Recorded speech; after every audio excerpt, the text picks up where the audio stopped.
it's not as bad as it seems.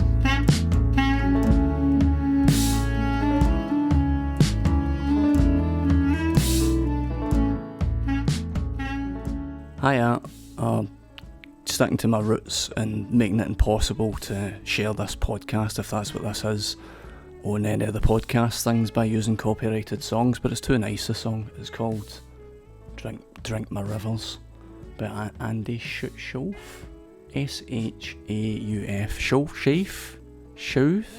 Can I tell you how much I envy people that can write like that? How do they do it? Where's it coming from? How are they managing it? Aye, so I heard the other day that apparently the number of podcasts on Earth is approaching 2 million. So I just thought I'd do my bit. And get us there that hurdle. If that's what this is, a podcast, I'm not sure, to be honest. I met up with my mate Richie and had a chat in a park. Is that a podcast? It's audio, but there's also video as well, because it's only on YouTube at the moment. Is that a podcast? I should probably find this out. I can imagine this will probably be like a limited runner podcast, they said, winging it off the top of his head. This being the first one, there's quite a few technical issues. You might notice that the audio doubles up in places. That's because I was using 2 audio sources for 2 different places, which is never a good idea. I'll try and tidy that up in future. Sorry about that. You will also notice that I'm kind of not presenting it as a podcast because there's too many things to look at in the park. I didn't think about that before agreeing to do it in a park, that there'd be too many nice trees and stuff to look at. So I forgot that I was doing a podcast every now and again. But I hope you enjoy having a wander with me and Richie in a park.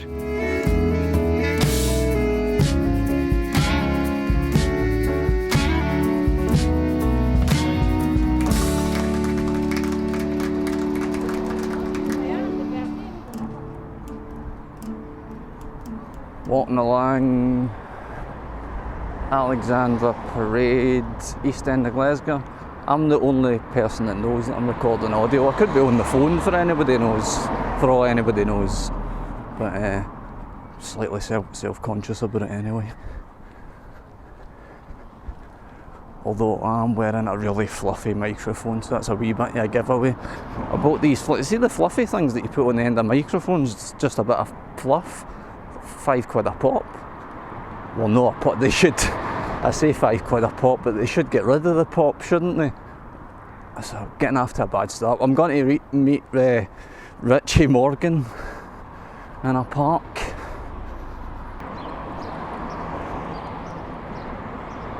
I can see him. He's dressed. He's managed to dress himself. It's a good start. Morning.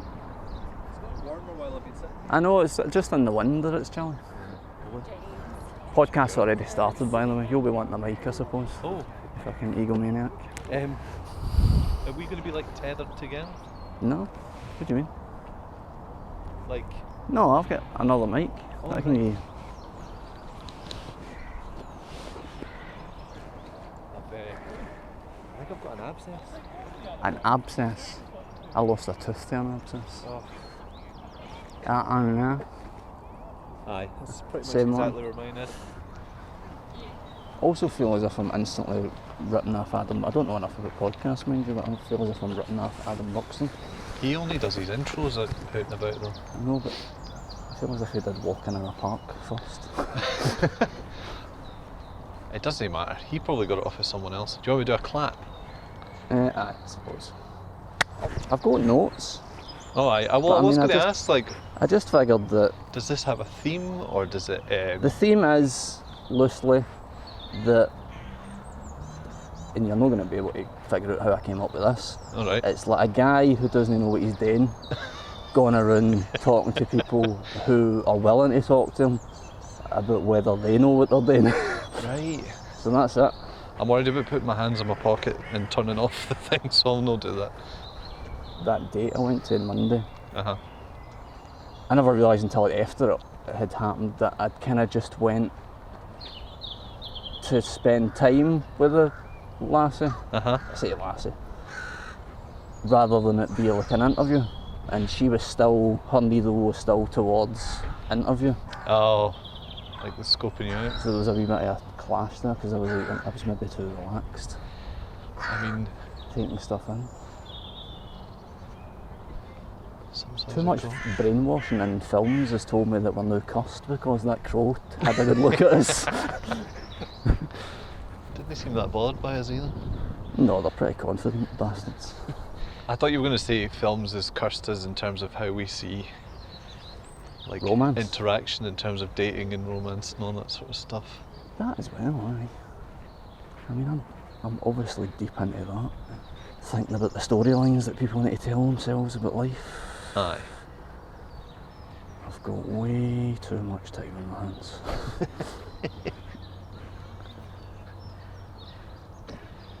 But Nice. like, for example, well, no, you know how like the job that we did, like reflecting on that, the job that we will not go into too much detail, but Oh yeah. the job that we both did that I turned in, Oh yeah, yeah. like less than 3 years ago, 2.5, 3 years ago. Aye, Like- 2 years ago. No, I'm not talking about the job, I'm just talking about Oh, right, okay, my sorry. circumstances. Like before like I split with D and stuff, I was like white hot with anxiety about like the stresses of like career and money and how's the mortgage going to get paid and all of that stuff. But now like my income has dramatically shrunk, but I'm still able to turn down that kind of thing. Well, I mean, yeah, I guess it's kind of admirable. It's admirable from my end. Admirable. Admirable.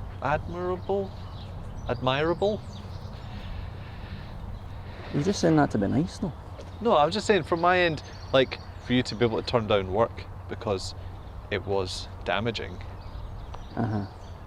I mean, it's quite a big step. It's something that would take me a lot to do as well. I've done it in the past, but I've only done it in with low paid jobs. Uh-huh.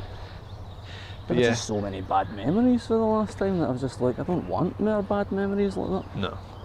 And I don't have high like the bloody Buddhist meditation teachers would tell you you should try and go into it and like change the situation for the better. But I don't really have any There's a certain confidence. amount of realism you got to. Aye, I don't expect that kind of capacity for change from the individual in question.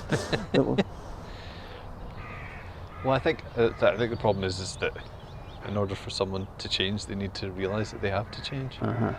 Aye. So, which usually takes something bigger than someone saying, "You need to change what you're doing." I'm trying to get. I must have surely told you the Billy Connolly banana boots guy. Have I not told you? Oh yeah, there's a. You have. Is it this? Billy an Connolly's. uncle? Aye, my uncle who made, but my family being the way they are, like no sibling talks to the other sibling. Right. So I've not spoken to him in like 25 years. I'm trying to get him to speak to me as well. But he's old, so he probably can't give a fuck. How old are we talking? Around about 80, I think. It's that point where you can't tell if Late it's going to 70s, be yeah. easy Oh or no, difficult. like, having said that there's no contact, my mother has like spoke to him over email, but it seems to be, he's fully there and everything. Is that what you meant?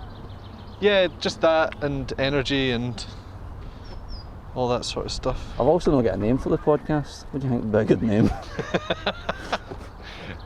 I'll just call it my name. I'll just call it my name. The way I fill out my tax return. Ryan Business McLeod. name, Ryan McLeod. Ryan. What game was it where your brother called the character Minecraft? Oh my Final god, I Fantasy forgot game? that story. I don't know why that pops in my head. Would he call the character Minecraft? Aye, It the might have been actual Zelda. Oh, it was Zelda. It was Zelda. Oh, that's good. Aye.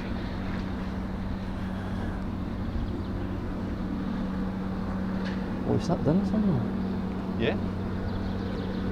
I was up walking here the other day, and because I've not experienced it in the summer yet, I wandered into, you're just sort of openly wandering about a park, enjoying it, and then you realise that a significant chunk of the park is taken up with golfers. Aye. I don't think around here for like pro golfers. No. There's guys in trackies. Which makes it worse. Guys with 2 clubs. I know, last thing I need is getting conked out with a golf ball.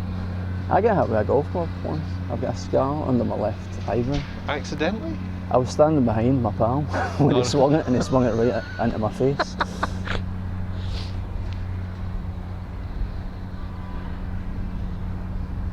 All that golf I spent time around, I was going to make a joke there, and I was like, still don't understand it. Something about a birdie. Just a walk, innit? Just a walk. A You know what a what? birdie is? Do you know? No? A birdie is when, you know how when you're playing a hole, Mhm. you have a certain amount of shots that you're supposed to complete it with them? Yeah. Well, a birdie is if you do it one less than the number that you... Ah, right, okay. So if it's a par 5 and you do it in 4, then you get a birdie. Double birdie is 2 under. 3 under's an eagle, I think. All right. So, an eagle should be better than a birdie, surely? Well, it is, because you did it. If you did a par 5 and 2 shots, it would be an eagle. See, that's you've. If you're on a par If you do 5, it, if you you've do got it one, 5 it's a hole shots. in one. You do it in 2, it's an eagle. You do it in 3, it's a birdie. No. No, okay. Aye, no. What? I don't know. That's what I mean. No, I don't know how it works. It doesn't matter, you know. It's like why aren't all games just, just points? Just a black square and a white square. But we're right with Pong. Just fucking. It's like when you play darts and you're like, We just need some kind of 1984 thing to stare at 18 hours a day. Bloop, bloop, bloop, bloop. it's just overly. People make things overly complicated. How's my audio? Hello. Yes. What's making me so uncomfortable because it can't all be that. Football with a duck. I forget now that before you clap ducks you have to ask. Getting bother. I haven't got there. On the grass? Sit in a bunker. I got in trouble for saying it's fine the other night. Your woman? Affiliate, yeah. That took ages for her to say that. But it was it was funny. Which basically we were having dinner, and I made like a potato salad thing, and I was like, "Oh, this is nice." She's like, "I've undercooked the potatoes." I was like, "No, it's fine." Richie, you and I both know what it means when you say that. I was like, "Wait, it's fine." Hey. It's ties. It's easy done. But hard to cook. Doesn't matter at that point. It's nothing you say works, does it? We're going down that way, are we? Her indoors. You missed a trick getting out of the. I mean, you seem perfectly happy, but you'd maybe get on a bit better on the dating apps. You'd put meditation, just the word meditation, in your dating profile. It seems that you can at least get somebody that you can have a conversation with when you put that in there. I guess you would give them a conversation point, a starter. That's always the hardest thing. That's always what was exhausting about them for me. Did you was have just, loads of dates when you were doing it? Did I have loads? Mm. No, like a handful maybe. I deleted them all when I met Leah. I'd finally got. It was out of that weird place where I was like, I'm finally comfortable, and then I had like a week of that. After you met Leah, you're talking about? Yeah, No, before, sorry. I met Leah after I deleted them. And it's funny as well because I realised before then, not because of the apps around it, but I realised that it was more depressed than I realised, and it was obviously coming out in ways that it's all just about like sort of my self-worth and all that kind of stuff. It just trying to force it. I felt like I was outside of the world and I was trying to force myself back into it. And part of the way of doing that was like trying to meet someone via the apps. But the weird thing about it is like, I think we really are like at a point in history where every single thing that we want, you know, on the smaller scale is immediately available to us.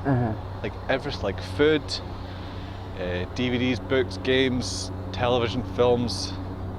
Alan Watts called it. He called that mindset starving in an age of plenty. Okay, yeah, that makes sense. Well, I was just going to say, like, when Because you can despite how much we have, somehow even that's not enough. Well, when you can make everything happen immediately, and then suddenly you're hit up with something you can't make happen immediately, it makes you feel worse. And then it's like it only takes a few days of non-success where you're just like, I'm never going to meet anyone. It's never going to work. And it's like, mate, it's been a week. Also, even like, I tried a bit. I mean, the thing, I've not really been single that long is the thing. I've only been single since like September, October last year.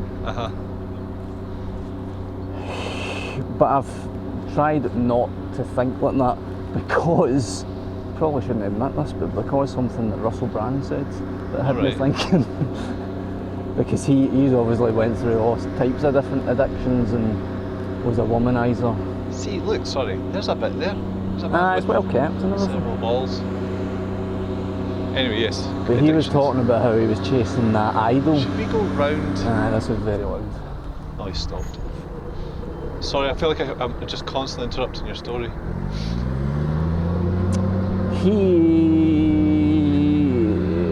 He said something about how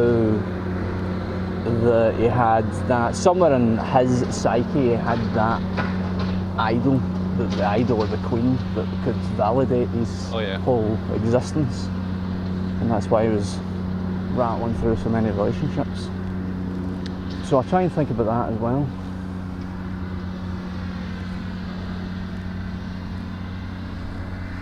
It's kind of weird how, you know,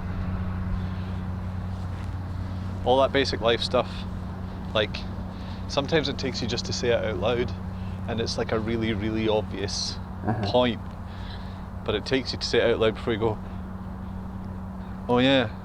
Do you know that way when someone articulates something really well that you already know? Yeah. Except you couldn't form it into a That's sentence. why I love philosophy. Yeah. Because they put it all, they're like poets, kind of, poets of reason. They put things together in a way that you go, oh right, I see. Yeah, I can. Yeah.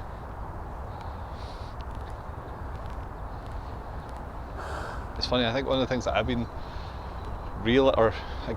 only realizing that I've been struggling with is, you know, finding happiness in where I am at that moment, rather than constantly being, I just need this. Do you think that's one of my prompts in my thing? Do you think that, because you know a lot more people than I do, do you get any kind of sense that that kind of reassessment is happening with other people that you know? Has their life kind of changed in any? What you mean you mean in the last year, or? Yeah, well, aye. Or just year and a half. I can't believe you didn't look at that last one. Kidney Brown. You were absolutely enormous in Kidney Brown and you didn't look. I'm so proud of you. Sorry, I think I sidetracked you. You were talking about the now. I guess it's hard to know if your friends are going through that. I mean, I've definitely seen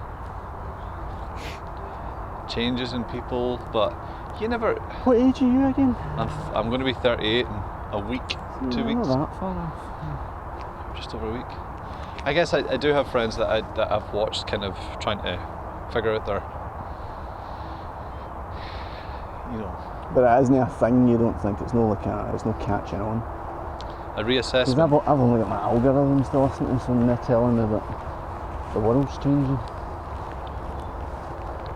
Yeah, it's hard to tell. It is hard to tell sometimes what people are going through or what they're thinking, or because as a piece of advice, I always find with these things that you can say them to people, but they have to reach it themselves. And I'm not saying that from a position of like, I know what's going on. I just know that at various points in my life, I've reached a point where I've experienced something that I would maybe consider a cliche, but then gone, I fully understand where that comes from. And now I can't think of any examples. Do you know what I mean?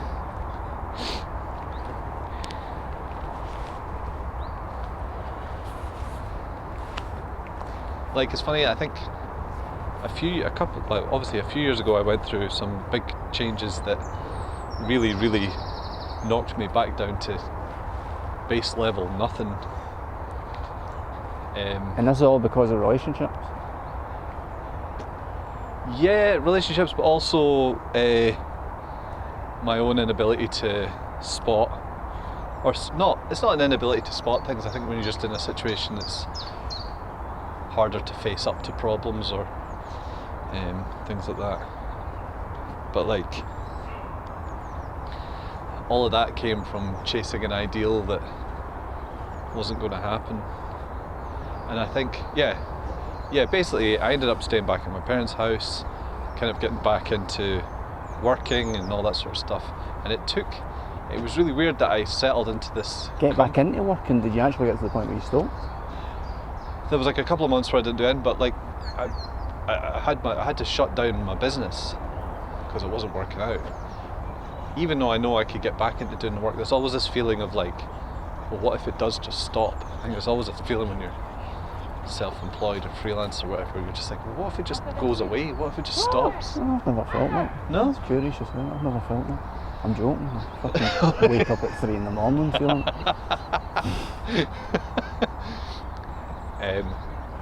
so there was like I lost, there was a business that got shut down, and I was just going to carry on doing what I was doing anyway. And even though logically I knew I was able to keep doing that, there was still a part of my head where I was like, you know,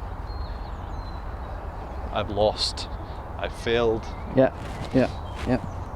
And then I had a relationship come to an end at the same time, and like, because that happened in parallel with the business going down Sitting and in the logs. not having any money and all that sort of stuff, Sitting on a log. I got to this very bizarre place where I managed to convince myself that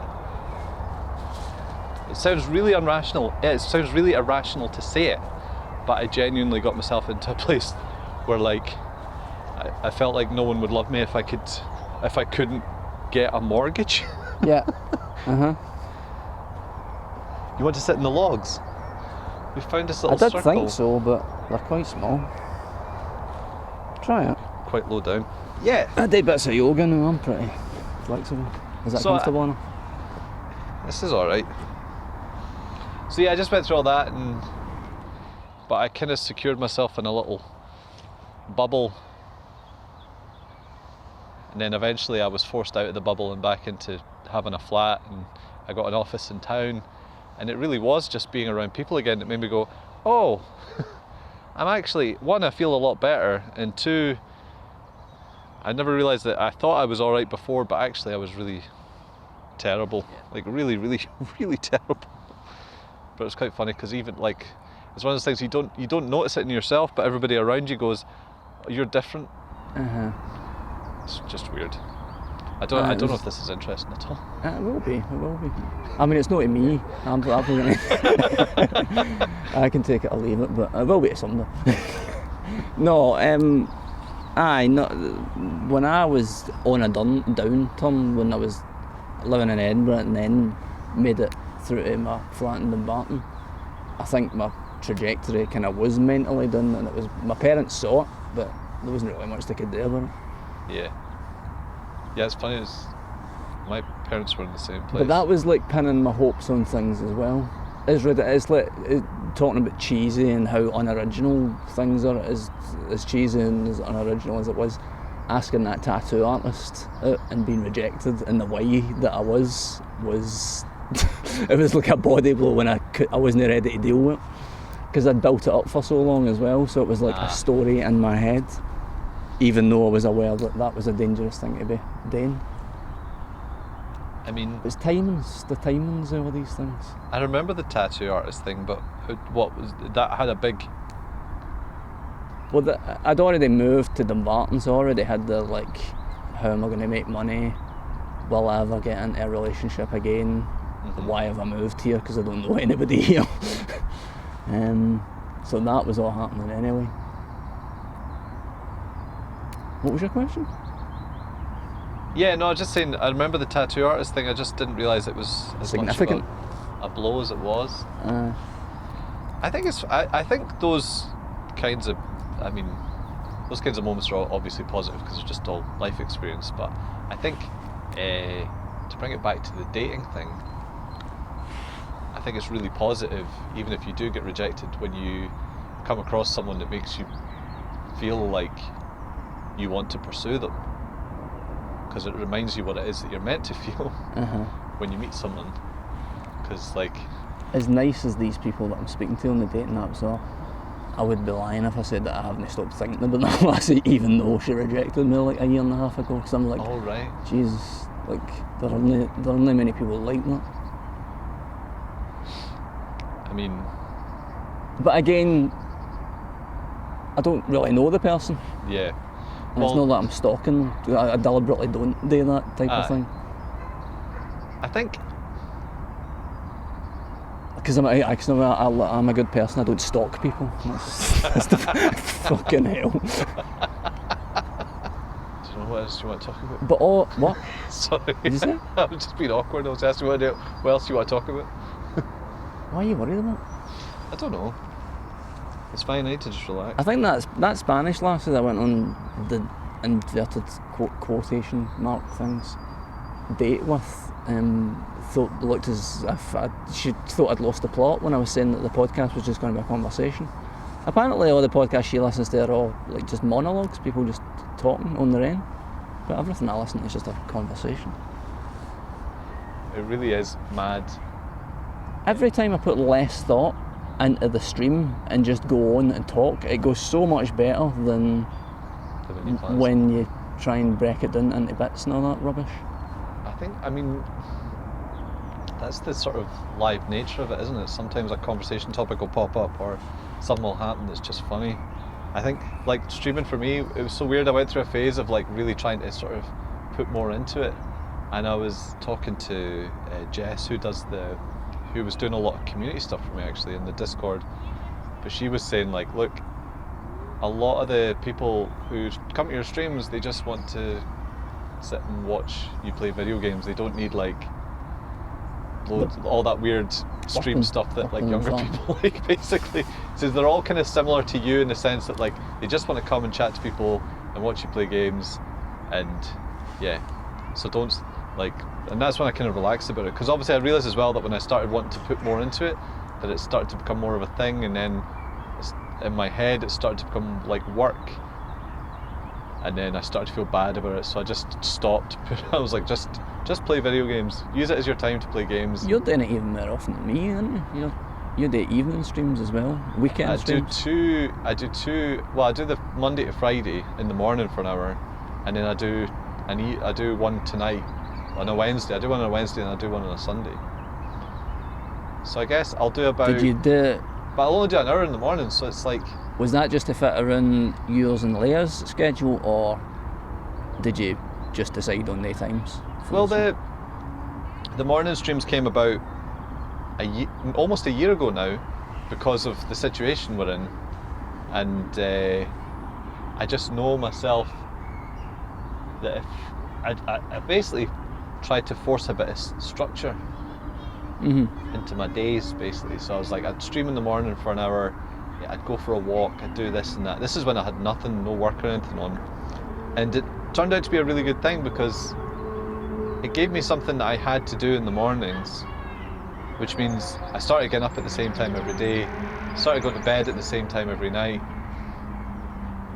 And now that's a lot more rigid now actually. We go to bed around about 10, half 10, and then I'll get up at like half 6 and like I'll read or whatever until it's time to do the stream, and I've just found a nice little, that feels good. So it's not far off my schedule. Eh? It's not far off my schedule, I'm more or less the same. But I can't stick to any kind of like regular routine. If it's like 2 or 3 weeks into like a routine, I'm like, I don't like it. As long as things are kind of like changing about all the time, if I have an option to go and run in the morning or maybe in the afternoon, or as long as things are moving about now and again. How long have you been in Glasgow now? Since September. I think it's September. Yeah, pretty sure it's September. So that's... You survived the winter 6 or 7 anyway. months. Aye. That's the worst bit. I know, it's so weird to move to a city and have it be shut down, because like Glasgow's strength is its energy, Yeah. and its life, and all that's been shut down. So I'm looking forward to experiencing it properly. Is that going to happen? Are things actually going to properly open up again, I think? Just back to the way things were? I mean, I'm assuming there'll be something at some point. I'm not saying it's going to happen in the next couple of weeks. I've just got an office in town actually. Whereabouts? Amazingly, extremely central, just across from Central Station. Ah, right. It's like, it was less than 200 a month plus VAT. But I think after all the bills and everything, it'll come to probably about 300 a month. That's pretty good. It's really good. I'm just amazed. I was just like... There must surely be loads of available space these days, though. Well, they're all getting snapped up at the moment. What are the pros of having an office then? Why would you know just work from home? I like my work life to be separate. I mean, I don't mind working from home at the moment because Leah's working from home as well, and there's not much going on outside. But I've been in the situation in the past where I've worked from home, and like, you know, you can spend entire weeks not seeing anyone. Tell me about it. If you've got particularly busy or whatever. But also, I mean, this can happen when you're at the office, but if you're at home, it's things like, I can't ignore things like the washing up, or, you know, Anything that can be procrastinated on, you'll go for that first. I'm the same. Honestly, there was what was it, last week? I'm the same, Last but week I've managed I to... cleaned the entire house, and then I went, right, I think I'm going to brush my teeth. This would be fine if you were like a Zen Buddhist monk. Yeah, and also I think I like having a space that's... The nice thing about having a wee office is that it becomes your own little space. Like, I found that when I had an office... I'm going to have to just say the word wank out loud. That's not what I meant. Just the word wank. I meant just like... going to leave it out. I meant like, the last time I got an office, I realised, I don't know, it was kind of a weird thing where I realised that I started doing things like putting up pictures that I liked and What do you mean pictures you like? What do you mean? Like, I've just said the word wank. I got a big, there's no wanking. I got a big Star Trek poster, and then I got What is wanking? You know, putting up the odd little toy and That's stuff. what that is. I'm emptying the Vulcan. Is that a Vulcan hello or a Vulcan goodbye? Goodbye, really, innit? Live long and prosper. Just a general, like, hope you're well. I guess it is a goodbye, isn't it? Vulcans don't hope you're well, do Live they? long and prosper. So what do you actually think of Glasgow? What's your actual opinion of it then, apart from it having energy? Because I've got that many hang-ups about it that I can't trust my own opinion. You got that many hang-ups about Glasgow? I mean, I like Glasgow a lot. There's a lot of people through here that I really love spending time with. I like that Glasgow feels like a city. It is a city. I know, but like, I don't want to get into the whole Edinburgh-Glasgow thing, but you go to Edinburgh just feels like a big sprawling old town. Aye. Whereas Glasgow's got, grids and high buildings and... Bits you shouldn't go to. Well, Edinburgh's got bits you shouldn't go to. It's just, it's got a different, it's hard to say anything without saying all the obvious stuff, but it does have an entirely different energy. I don't know what the obvious stuff is. To me, it's a place that is completely directionless, where people fall between the cracks all the time. It's kind of odd, disjointed. It's maybe the same as a lot of other cities, I would imagine. I guess it does have a bit of an identity. It doesn't feel like people issue. rally around being Glaswegian as Really? much as they used to. Oh, as much as they used to? To me, anyway, I don't know. I mean, I was going to say, I know, because Glasgow's very, I find it funny that... Because you don't meet a Glaswegian, because I don't meet other Glaswegians and go, oh cool, a Glaswegian, I'm from Glasgow as well. I'm like, what bit of fucking Glasgow you from?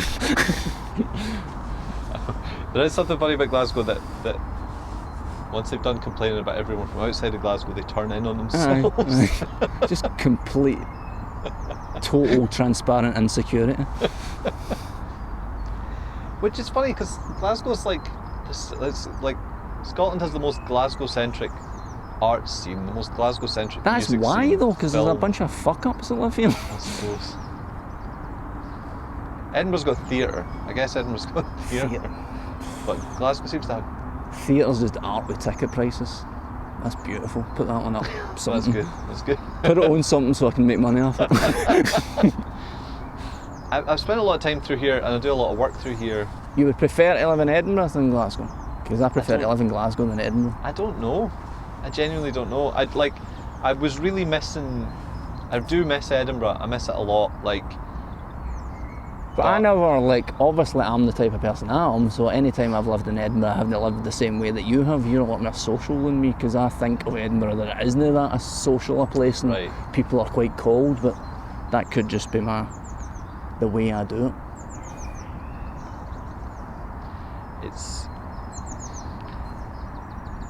Yeah. Did I tell you about the guy that came up to me in Partick No? the other day? I think I did mention it. He'd been in and out of jail. And a rough looking guy. What was that?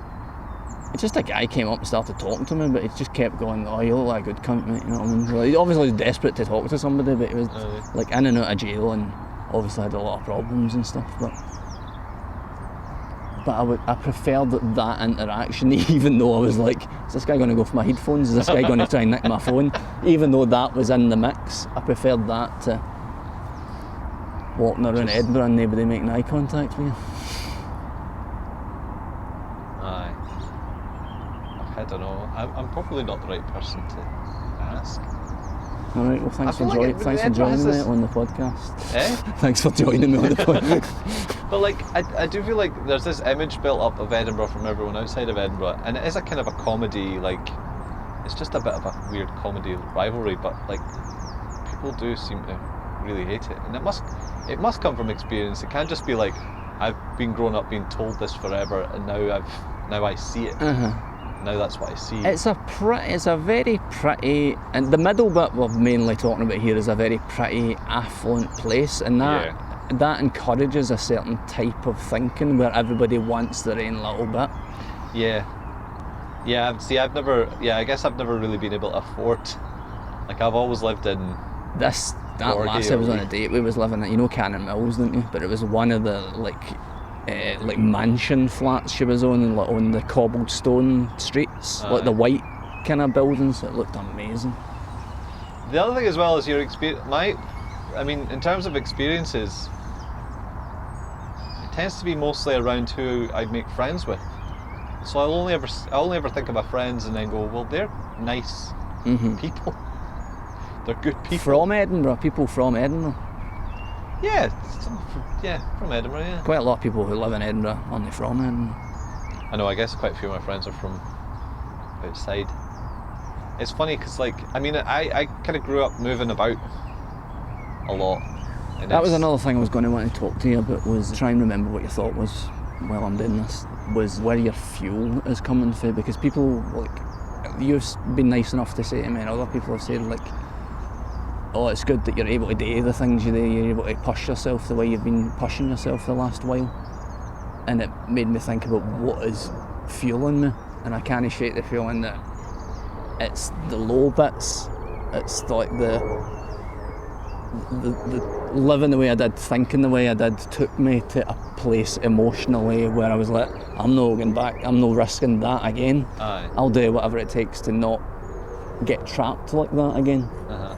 Well, I mean, that's it. I guess it comes back to what we were saying right at the beginning of the conversation about people aren't going to just change if you say to them you should change. They need a realisation. Or a realisation. Yeah. I think that's why so many people around about my age start to really get into like getting like fitness and all that, because like I can feel it coming myself, just because I can feel my body just starting to give up on me. Uh-huh. And then that becomes like a real, like, you know, because like before, you know, in your 20s or whatever, you're just like, well, I mean, I could, but I feel fine. Everything bounces off you, so why bother? For me, it's habit. Everything's just habit. Yeah, no, but yeah, it's like, but those habits had to be created. Mm-hmm. But it's just a day, isn't it? Your life is just a day, so it's just, what are you doing every day? What are the habits within your day? If you change them, you've got a different It's funny that, perspective. because what I was saying earlier about the stream and having my day where it's like I get up and I read until it's time to stream, and then after that I'll have my breakfast, and then it'll be time to do some work, and then even though during this situation every night when I go to bed, going to bed feels bad because it just feels like another, like everything feels like just monotonous. It's just this monotonous cycle, and it's like doing things like cleaning the clothes, hanging up the clothes, cleaning the dishes. Like when that's all there is, it's just horrible. But then at the same time, when I started looking at offices, and then I was like, someone said to me, right, okay, well, if you want this office, you can have it. Here's exactly what you want. I was still going home and worrying about jumping into something new, because it was breaking out of the what I was doing every day. What you say about it being horrible, that's kind of like that's what I need to be able to tell myself is enough, though. Like if I'm washing the dishes or hoovering the carpet, I need to remind myself that is enough. See, for me, it's about telling myself that this isn't all that life is. Just, I mean, again, I'm specifically talking about the last year, and it's hard to even remember what my head was doing before all this, but me and Leah we're hitting a lot of, like, you know, like getting to like Friday night or whatever, and having that buzz of finishing work for the week, but then also being like, oh, right, okay, I guess we'll watch fucking The Winter Soldier and Captain Falcon or whatever the fuck it's called. And Is then that the one film, or is that like, 2 films? oh, let's go to bed. Is that 1 or 2 films? It's a series. Oh my god, of course it's a series. Of course it is. It's a Marvel series that's on right now. No, what happened to me and what I saw in the direction change for me was like turning that job down, as like I was saying earlier. It's a complete reassessment of priorities. So a day, if you can appreciate your day, then that should be enough. Like to appreciate it as fully as you currently can, that should be enough for you. You mean you appreciate the fact that you're making these changes is enough, is action enough? I also mean like not buying into like the pressures of like the way you're doing the job and I'm not doing the job because you think that you basically just have to, because you're trapped. Yeah. And I don't think that's true. I think you probably don't have to put yourself through. Yeah. Yeah. But it's all like we're all like you know, like how like soundboards have like a million different dials on it. We've all got them in us, and we're all set to different settings. Yeah. Yeah. Because I'm still trying to get round like how can I think like that but still have ambition, like, because it sounds a bit like I'm just wanting to take it easy and not actually do anything, which isn't the case. No, but like, I mean, you speak to anybody that's, I mean, success is another whole other subject, but you talk to anyone that's doing well then in their working life, it's usually because they've made decisions like that. Mm-hmm. And, you know, pursued the right things and turned down the wrong things. But it is hard to do, like, because I do remember someone saying that to me years ago about, like, when I was working and they were starting a business, and it's like, oh, it's about, you know, sometimes you just have to wait for the right thing to come along. But I was like, how do you eat in the meantime, you know? Like, how do you feed yourself? How do you pay for your bill? Like, it's one thing to be like, oh yeah, I'll turn down everything until the right thing comes up, and it's like,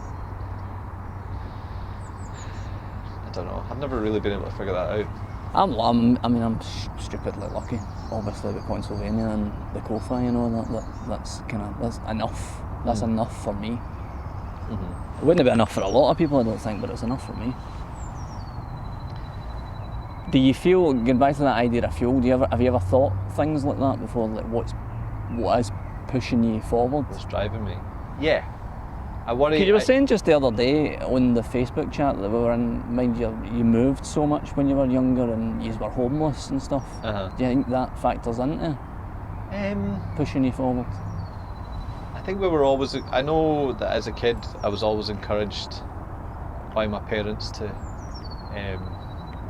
aim high, because they were both, even my mum and my stepdad both sort of found themselves, I mean, it's amazing actually how, like, they just come from an entirely different world in terms of how people see their lives playing out. Mm-hmm. And I think, I mean, they knew that,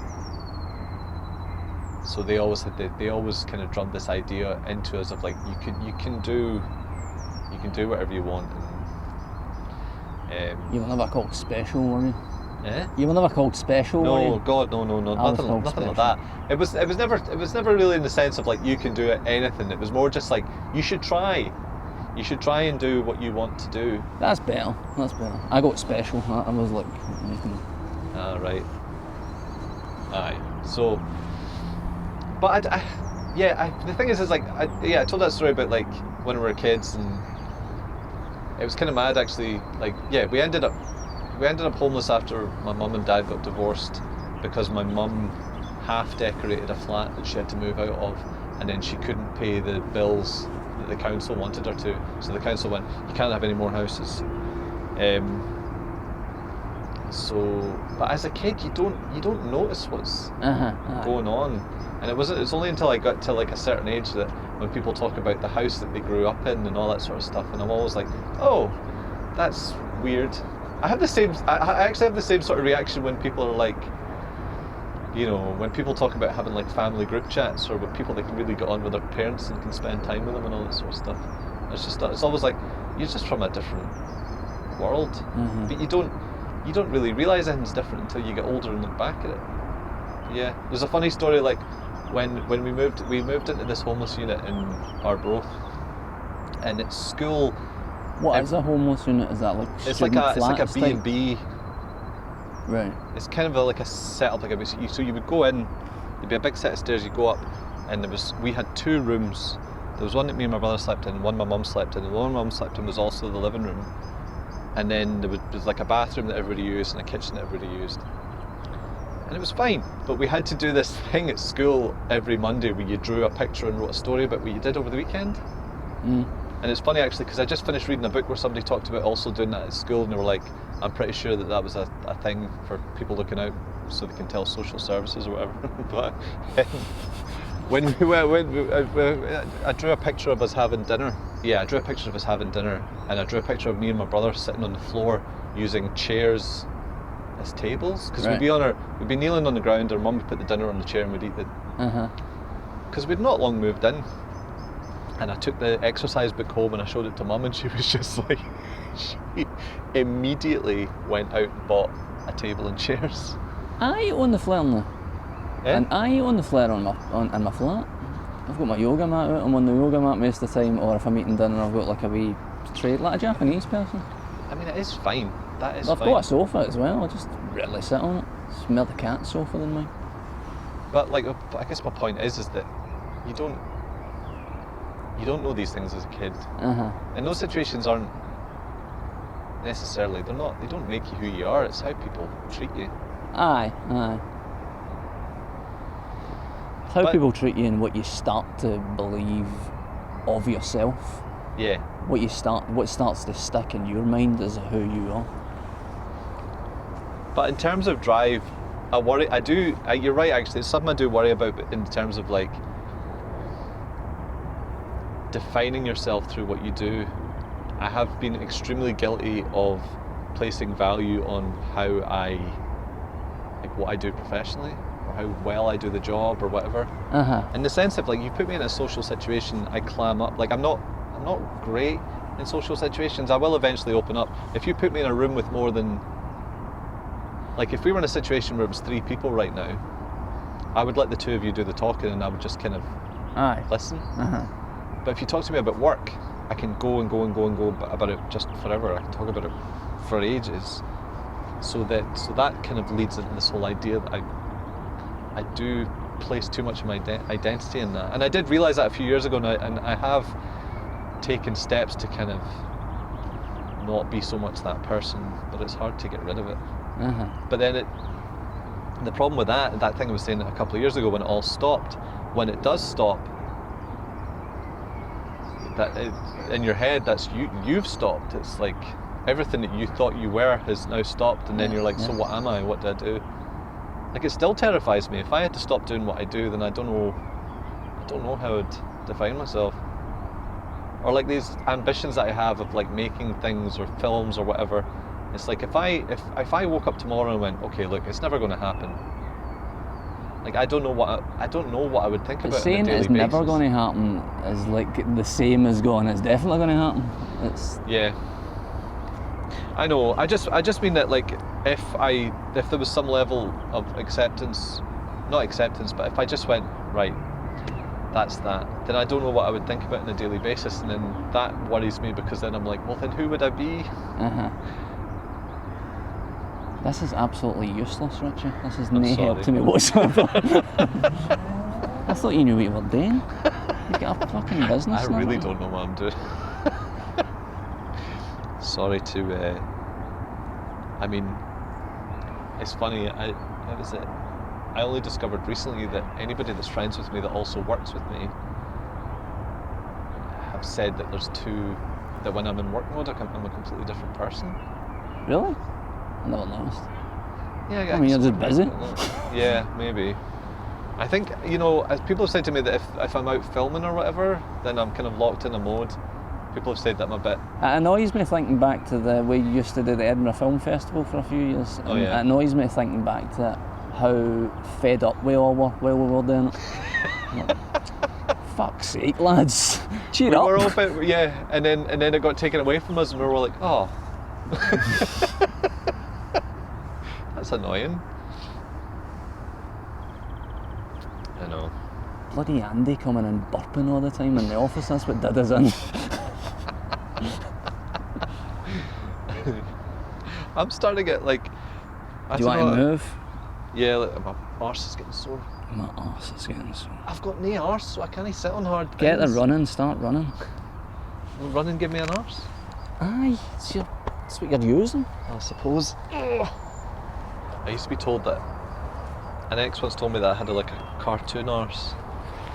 Like, do you know Ren and Stimpy? Oh my god. When you see Stimpy from the back and it's just a wee. Aye. She's like, you've got a wee cartoon arse. I'll do some squats with the... Have you the got a ring fit. kettlebell? Yeah, we've got kettlebells in the house. Squats with kettlebells, that'll do the same thing. I'll do the ring fit squats. Build your arse with Super Mario. Is he in it? He's not in it, is he?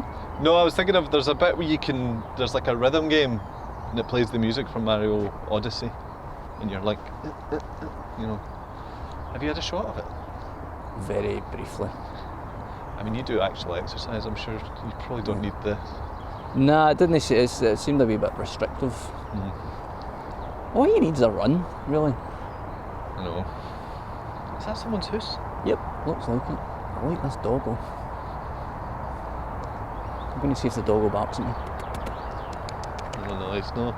Nah. Too risky. Oh, can you think of anybody else that I can speak to then? If you don't know anything, that's what I'm going to have to ask every guest.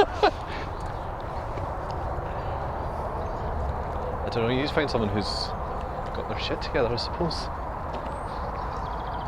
I don't know who that would be. Have you asked Jerry? Jerry's not got his shit together. Jerry's rattling 24 hours a day. I'll talk to him eventually. That's it. One of the funniest descriptions you gave me of Jerry once was when you were getting married. And I was like, why didn't you get Jerry as your best man? And you said, Jerry's like someone you hire to be your best man. Did I save myself a fortune just asking him? He was talking the other day, he's working for some production company just now, coming up with treatments, and he was talking about celebrity roller derby. And I was like, I don't know, maybe, I don't know. I don't watch telly, maybe. Every television show now seems to be find an activity, some sort of arts and craft activity, and make people do it and eliminate the shittest one every week. There's I've just watched an entire series of people interior decorating. Members of the public, With you mean? Alan Carr. What does Alan Carr know about interior decorating? Just because he's gay? He was just the presenter. Do you know they always just get there's a sewing one as well. There's a sewing one, there's a clay one, there's obviously the baking one, that's the big one. It's as if telly, while trying to survive, is just kind of doubling down on being telly. What's the cheapest thing we can make that everyone will watch? It's the daytime TV that's the worst. Like my parents have got the TV on when you visit them in the afternoon, and it's just, oh my god, they can get half-hour shows and there's 4 shots.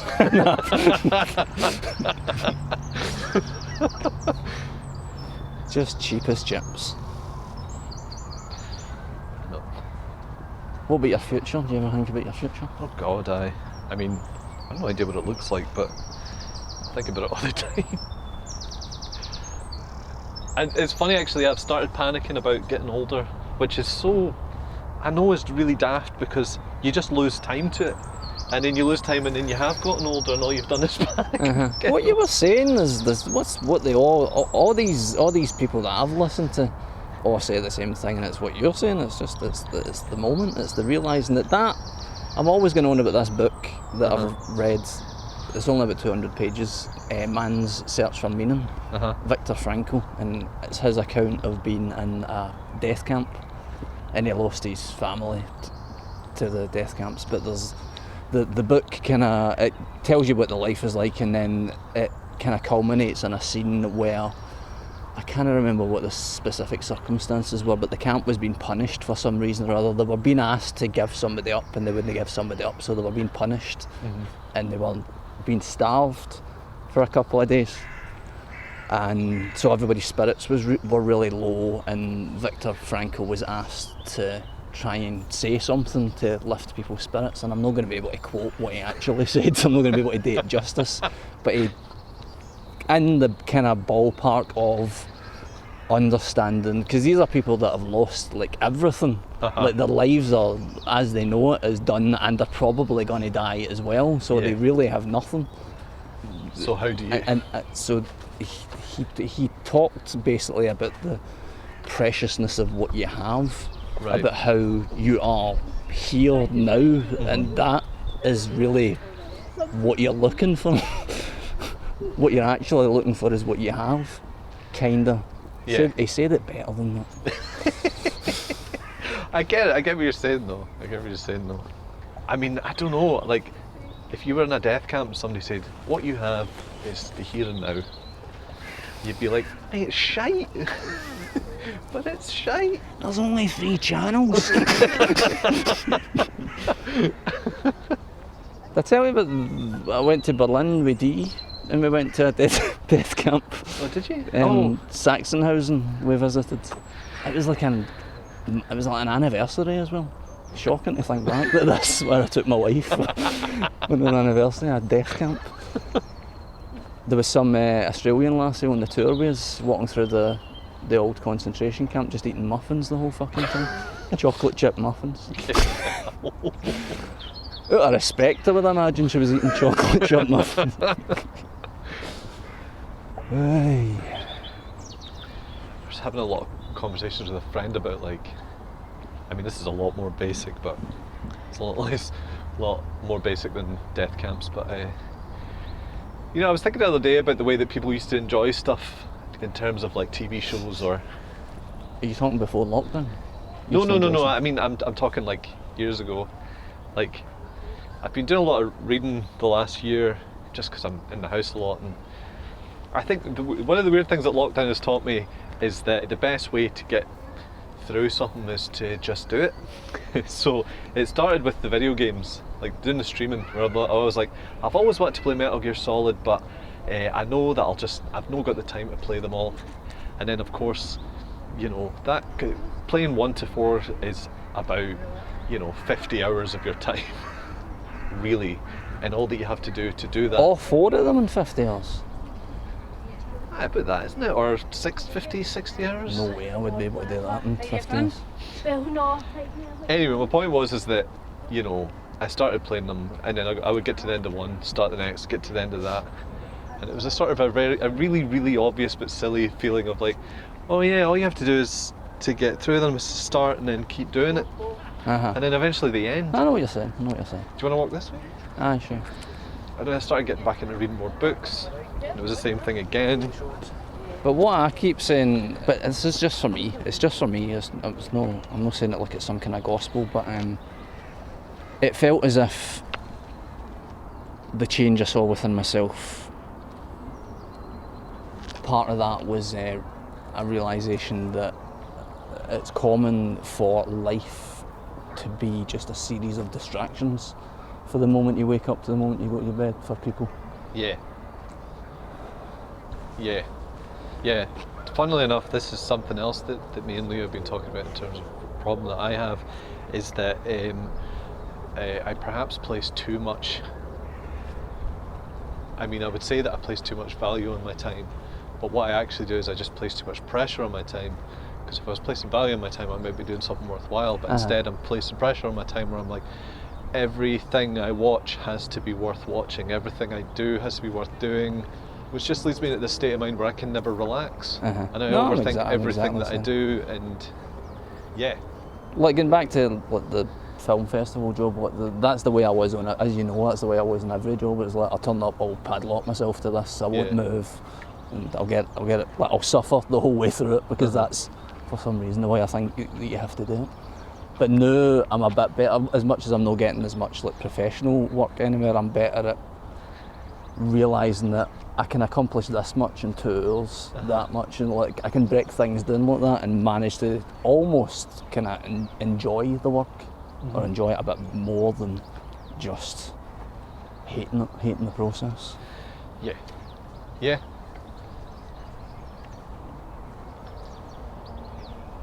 This is very romantic. It's nice. Have you seen that pond in Edinburgh before?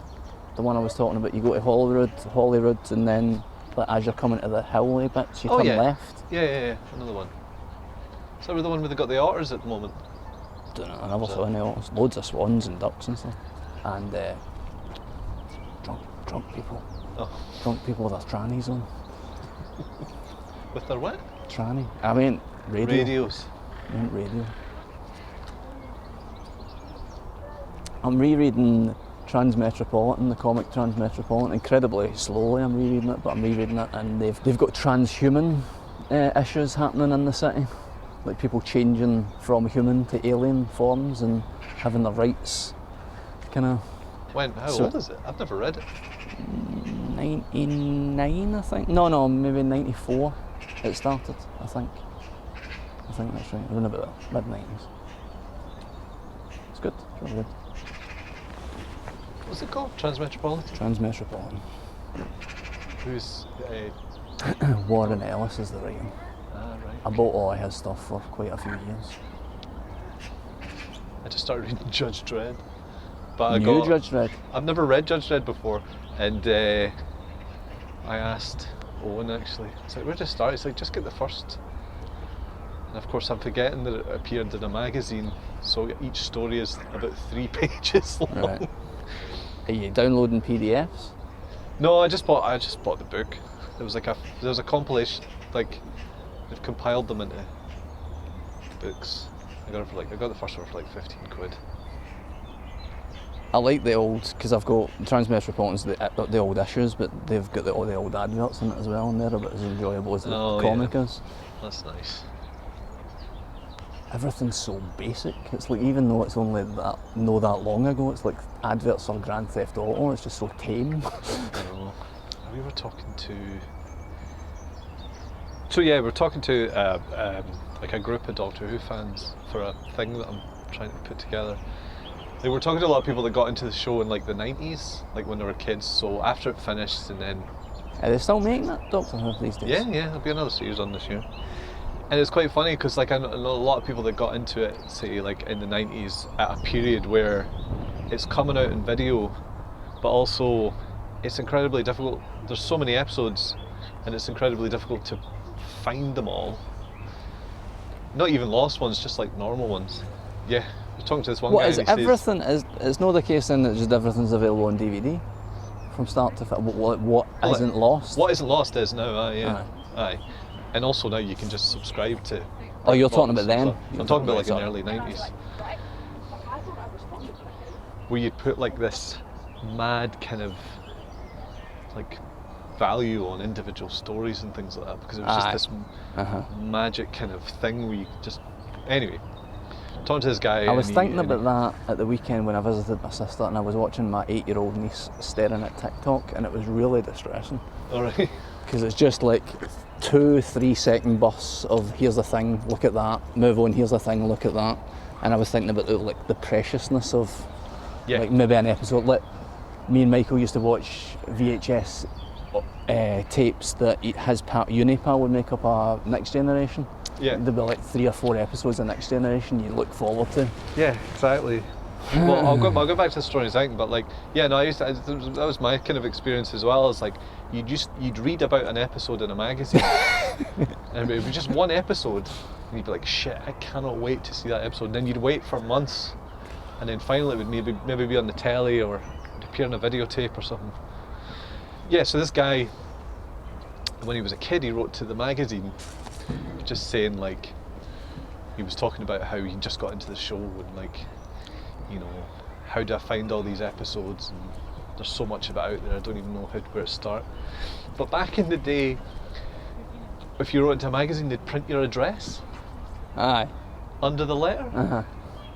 So after he writes into the magazine, he just gets a letter through the door one day. Bearing in mind he's about 12, 13 years old, just from a guy saying, send me some postal orders and I'll copy you some tapes. And he did, right up until he went to uni. He was getting tapes for this random guy. And it's just like, that's wild. It's kind of wild, because I think if I told my parents, I was like, I need postal orders to send to some guy that's written to me off the back of... He's probably not a paedophile though, because he's a Doctor Who fan.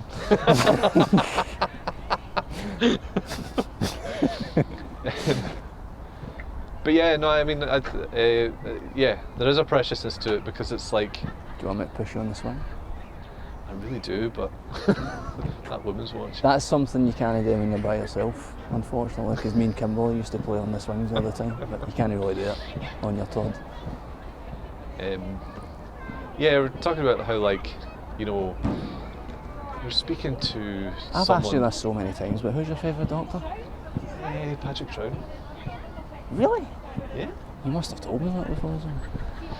Yeah, someone told us this story about like fans gathering in a flat in Edinburgh to watch an old Tom Baker episode, but they didn't have videotapes. What someone had done is they'd taken photographs of the television screen while the episode was on, made an audio recording, and then everyone piled round to his flat and watched him. He loaded up a carousel and flicked through individual stills while this crummy recording of the sound played.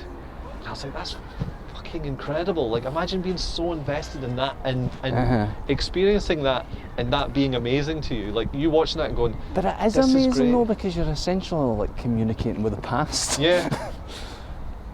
No, I mean, yeah, you're right. I think it's, or like back in the day, if it was ever on telly again, they'd just release a novelisation of it.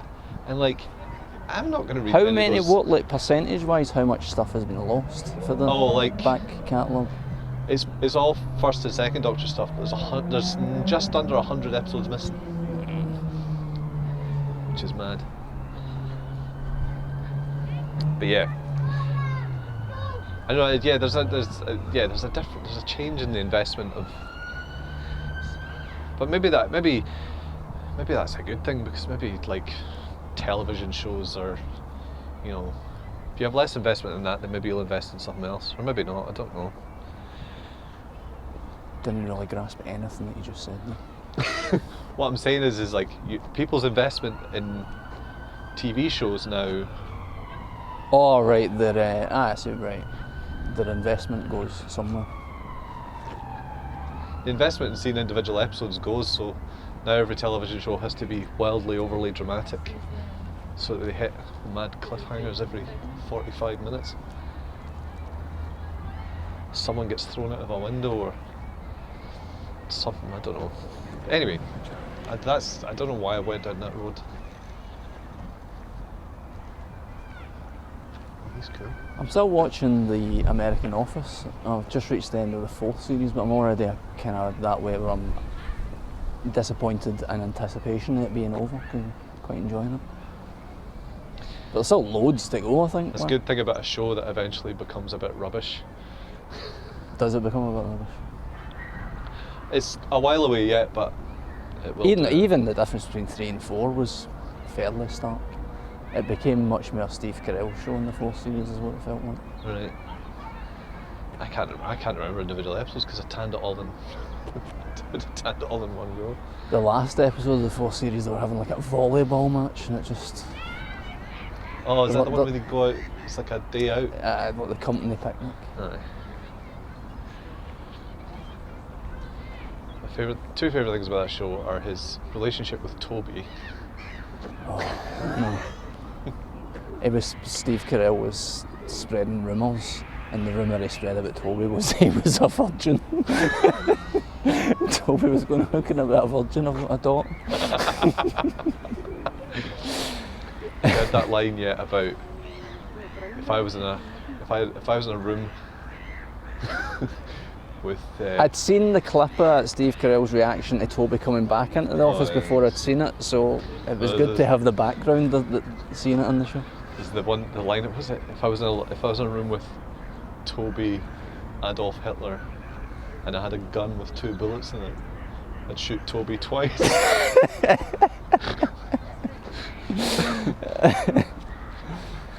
Oh.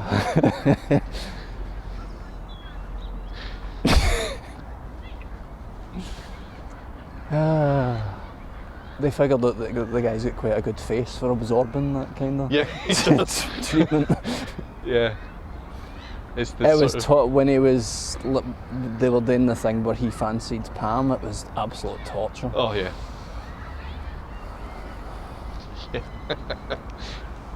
Had you ever convinced yourself that, like, unrequited love, that you had to be with somebody that you eventually didn't be with? Oh God. Yeah. So many times. So many times. I think I'd happened to me twice in high school, for Christ's sake. I had a thing that went, like, sounds fairly common, but like for years through high school, I had a thing about a lassie in the year above me. Oh yeah. And when I met Robert and started talking to Robert, he was best friends with the lassie. Oh dear. But I basically just met her and didn't know what to do. And then the whole dream fell apart. Yeah, no, one of them, we went out for 4 weeks when I was 15. And I just didn't know what to do. Yeah. Like, I had no idea what I was doing. So she was eventually like, nah, I don't want to do this anymore. And I was like, cool. That must have been a good 4 weeks though. Yeah, it was nice. It was nice. A lot of just feeling a bit sick in my tummy, but it was good. Imagine it, you remember how quick, I mean, it still happens. I'm still talking about a fucking tattoo artist that I don't even know years after. But remember how fast it used to happen when you were like young? Like, did you have like family holidays? Yeah. I had to ask because you're moving about so much, but like we'd go to like a caravan park for like 10 days and Yeah. you'd just see a lassie on the second day and they'd be like, well, I love her now. That's her. She's got blonde hair and trainers, I love her. You've invented an entire backstory for her and why she's absolutely perfect for you. It's quite funny actually. I mean, I think she kind of hates it when I tell this story, but when I met Leah, I had this image of who she was and what she was like. And then as you get to, I mean, it's the same with anyone, you get to know them and you realise that they also have, fucking hell. I don't know what that tactic is. I think it's trying to scare something. How Yeah, long you were you just- dating earlier before you started being boyfriend and girlfriend? I was there and I don't remember what the time span was. Like a few weeks? See, that seems normal because this lassie I'm talking to that I had the phone conversation with yesterday, says, do you just want to meet up and have a coffee or go for a wander or whatever? And she said, aye, but I'm not free until like the 15th of May. 3 weeks away. I'm like, what? So you want a boyfriend but you're not free?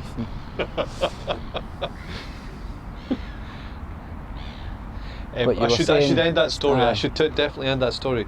Yeah, you know, learning about who she was and all that sort of stuff. But also realising that the person that she was more fitting for me than the person that I fantasised about her being. You don't. It kind of should go without saying that you've got no idea what's actually good for you. No, I know exactly. There's this spiritual guy called Muji who's probably a bit too far off the deep end for you, for most people. But he said a thing that stuck with me where he was talking about negative thinking, and he says, try this practice where if you have something that you feel as if you're getting caught on, say it, don't just think it, say it loud, this is not true. Right. To kind of try and break spells. Okay. It's a bit like that. Do you ever wake up in the middle? Well, you obviously do, but like, you know, when you wake All up, the time. you wake up in the middle of the night really disorientated because you've just come out of a dream, and what was going on in the dream is completely real, and you sort of have this horrible anxiety about something terrible that's happened, and like sometimes you have to sit up and focus on what the fact that it's nighttime, nothing needs to be done, nothing's going on. And So sometimes you sound like you do know what you're doing. That's a very short-term solution. But you know, you wake up and you focus That on. is the solution. That is the solution. Yeah, okay. Well, it sounds like that when you wake up and you go, that thing you're dreaming about isn't real. It's going to be scorching, right? Yeah, it's nice.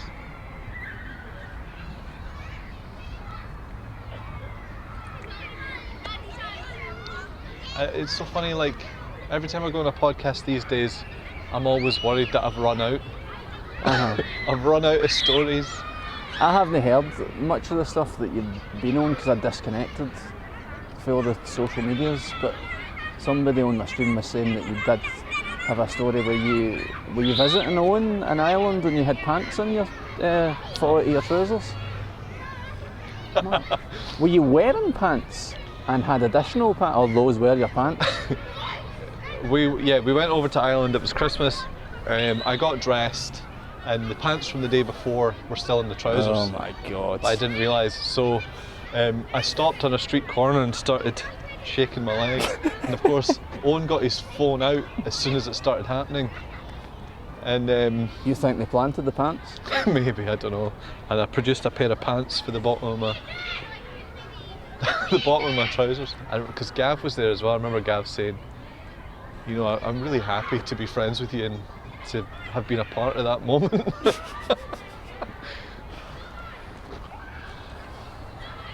What did you do with the pants? Just put them in your I rolled them up, put them in my pocket. Some people would be too ashamed to just put them in a bin or something. So funny. I was talking to the stream recently about how more than once, I mean, maybe they're just taking the piss, but like, if someone said to me, they're convinced that I'm a character that I've made up. I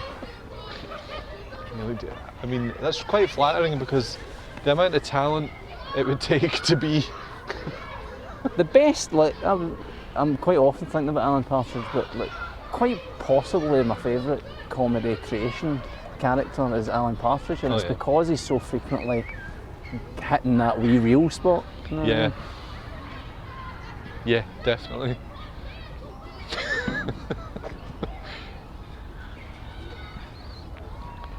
It's the. Are you making stuff like films, short films, stuff like that?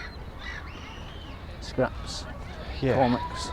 I'm trying to reassess where I'm going with it, but yeah, I've got a couple of things that I want to do. Like I've been writing the script for like a good couple of years, and I've rewritten it. I'm on like the 4th draft, and it kind of struck me the other day. Like, there's a funny thing that if you're trying to write a film, that every time you watch a film that's really good, you go, "Ah, this is a film." This isn't. And it's fine. I think elements of that, whatever's good about it, will appear in something else. But, So you're writing it to make it? well, I was, but now I'm just happy to have had the experience because it's not very good. I had an idea for a film, and likewise I'm never going to make it. I did get as far as just kind of writing a sort of kind of treatment, but it was it ended up like I can't remember how. I originally thought it was a small idea, but in the end I think it ended up like, I think the budget was pushing 100 million or something in my head. It was a bit fighting, unsurprisingly, because it's one of the few things that I watch all the time. But one of your comedies, I was thinking one of your comedies is about fighting, but they're always talking about how, because what happened during lockdown in the mixed martial arts world was that they carried on having events but without fans. Oh yeah. So they have the closed doors events, so you can hear everything when the fights are taking place. Like, you can hear all the advice and you can hear the fighters talking to each other and things. And they kept saying it's incredible how how in tune some of these fighters are with their coaches, because you can hear the coach giving advice and they make the alterations straight away. Right. And that had me thinking about a plot for a film where like the sport evolved into like some kind of, what's that, the film with the giant robots. Oh, Pacific Rim. The sport kind of evolves into a kind of Pacific Rim type situation where one guy's like in the other guy's head controlling the thing. Got you. Yeah, that would be expensive. I don't know how I ever thought it was cheap, but it's not like that film with the boxing robots that Hugh Jackman did. That might not be what that's about. No, it was a few years ago. It's called Real Steel. Might not be boxing robots, I can't mind. There's another one with the Scottish guy as well, the gamer one. What's his name? Oh, Gerard Butler. Butler. Aye. I think it's funny because I think when it comes to stuff like that, sort of acknowledging how much time it takes is a big part of being able to move forward with it, because all that I've done for years is get excited about an idea and then get frustrated that I've not managed to get it together enough to have it done immediately.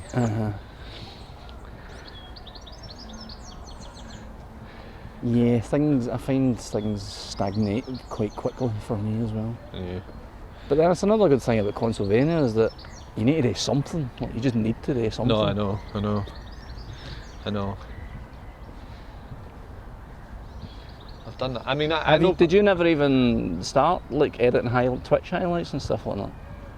I took all the clips that people have made and I made them into little short Twitter clips. Right, But that okay. lasted a couple of days because once I'd gone through the best of it, it's like I'm going to have to wait another year before there's enough to to do this again. Oh God, getting itchy. It's like, I think if I was going to focus, if I really, really wanted to become a streamer full time, I know what I would do, but it would take up a lot of time, and I feel like it's a path I don't particularly want to go down. Just do it as you feel it, I suppose, isn't it? Yeah, which is the whole point for me of doing it in the first place. I mean, it's turned into my time for playing games, Aye, I'm the same. which is nice. I think you're better at games than me though. Am I? That can't be right. No, I'm not good. You should have seen me trying to get my header in, that was a bit close, that bell, wasn't it? A bit last minute. You should have seen me trying to play Cyberpunk. It was absolutely humiliating. It was like some kind of fucking YouTube video of a granda trying to play a game. I couldn't make it go up and down and shoot at the same time. I was new playing Outer Wilds this morning, everyone was getting really frustrated with it. But it's like, I'm still learning the game. There's that thing where everybody's been playing it, everyone's played 20 hours of it or whatever, and they're watching you. But it's nice, sometimes people pop up and they're quite reassuring. You're doing well. You're doing great, Richie. Like, it got to this point with Dark Souls. I remember streaming Dark Souls where it was like, it was like they were watching a child trying to perform a complex task or something, because every tiny little victory was met with these massive cheers. You're doing really good. That was a very good time, that Dark Souls stream. Got a lot of enjoyment out of it. I nearly beat Ornstein and Smog first time the other week, last week. Wow. First time, nearly. Beat them second time though. I guess I've still never beat them. What, you just let somebody else do it? I summoned. Aye. Oh no, I summoned. Don't get me wrong. Right, I had the Sunbro guy, not a human player, just a Sunbro guy. The most for me, I think everybody, like, I might have been one that said it was the perfect ending, but like for me the anticlimax was putting on the Havel gear and beating that last boss. Walking through the last boss. Just kind of leaning against him until he gave up.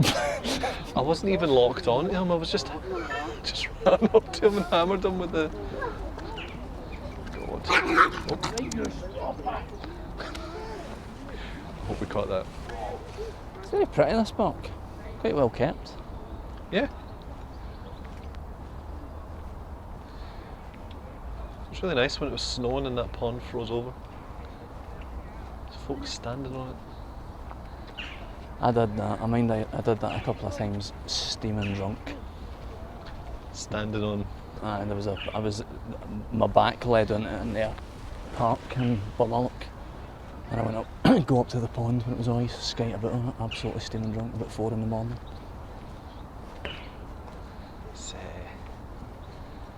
I think the 10-year anniversary of no drinking meant that I have been reflecting. Has that been 10 years? January it was 10 years.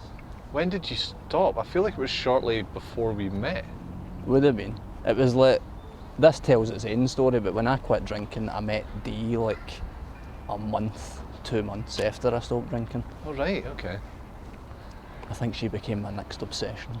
Ah. I think about the bleakness of that situation a lot of the times. The mindset that I managed to get myself into. Yeah. Very limiting.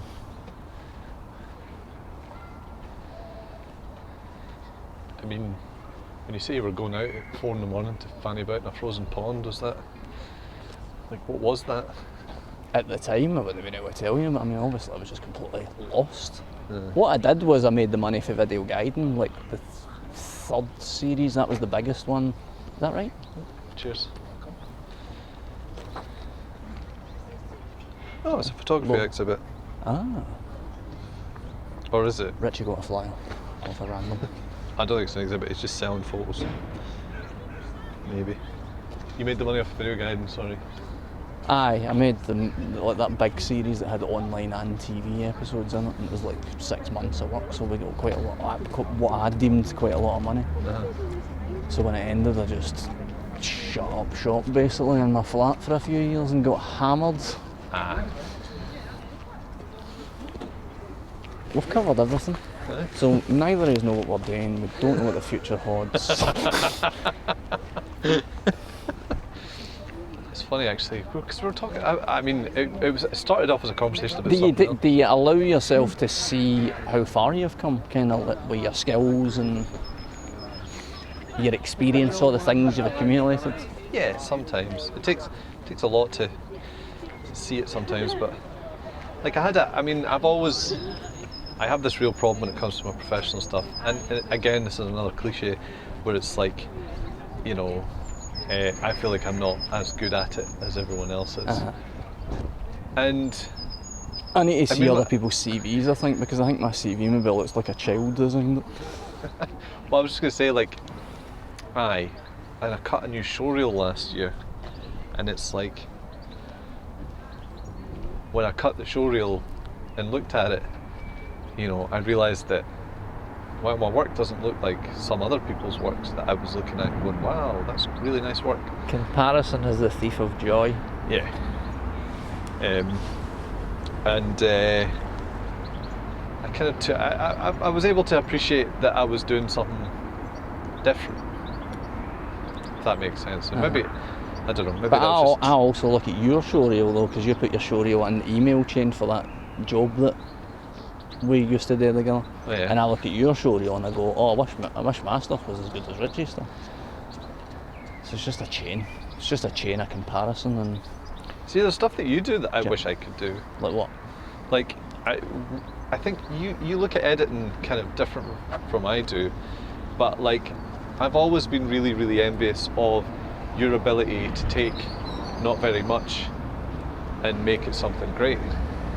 The early stages of that golf job, that's like, because it's not just as simple, obviously you know this, but it's not just as simple as like no wanting to work with somebody who's difficult to work with. Uh-huh. It's remembering the early stages of that and feeling actual pride for it and going like, oh man, I really did my part there and like kind of dug them out of a hole and like gave them some good stuff, and other people might not have been able to do what I did for them. You have done, like, one, you're very fast. I've been always admired how well you can focus and get through. There's that from a day-to-day work point of view, but like now, like having known you and like obviously when you put Chucky Drags and all that together, you don't really get to grasp what someone brings to the table until if someone brings to a partnership, until that partnership breaks up. But like when I went back after we got to know each other and I went back and looked at old Consylvanias, I could see your part in it almost. Right. And I always had a sort of an admiration for that. Thanks. I don't know what I'm trying to say. I'm trying to be very complimentary. But I was always, I guess, same with Chucky Drags, I was always really envious of stuff that you could just do. I never really given any thought to it because I didn't really thought like that when I was back then. That's like 4 or 5 years ago you're talking about. Now I'm more conscious of it. Now I'm kind of spending a lot of time going, where are these, like, where's this thought supposed to come from? How do you create the circumstances where you create a good environment for creative thought, and you kind of just need to push yourself into it. Right, thanks for joining me on the podcast.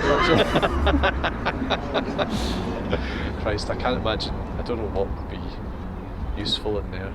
What? It's I'll be all good. It's a interested. conversation. It's still going as well. It You're still right. goes until It is you a conversation. stop recording.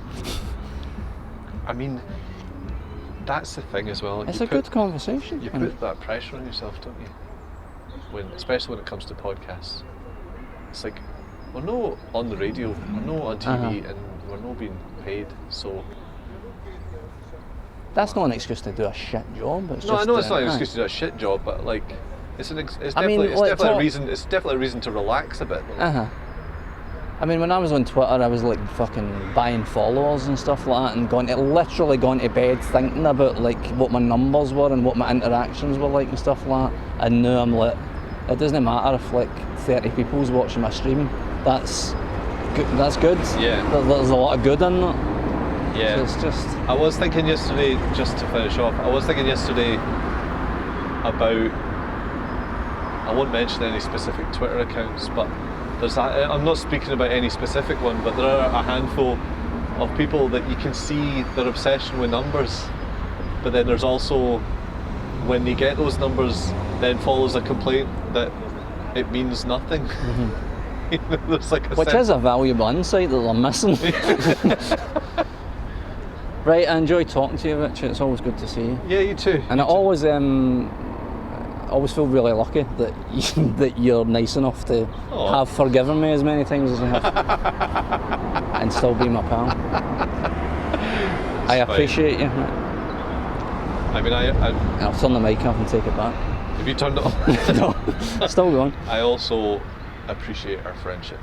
And it's funny, if anyone could see us right now, you could tell that neither of us could make eye contact with each other. No, it's incredibly awkward. We might need to just no speak for the next 6 months.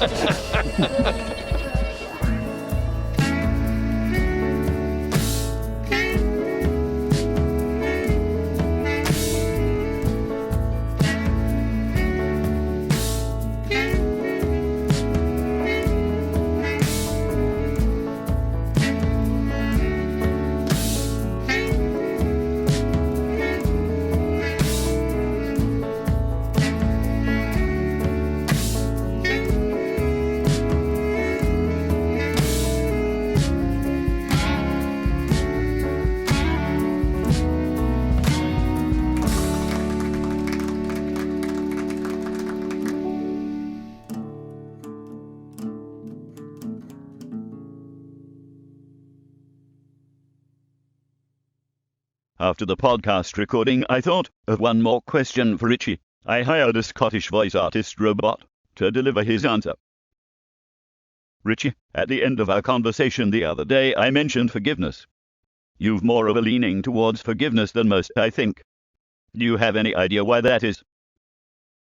It's kind of you to say that. I've never thought of myself like that. There are certainly people I've encountered that I just can't talk to again. I guess I try to understand why someone's done what they did. I have an awful tendency for assuming I'm in the wrong a lot. But sometimes you just accept that everyone has their flawed moments. I've certainly had a lot of my own. I value my friends and I don't have the energy for grudges. Or maybe I'm a massive pushover, who knows.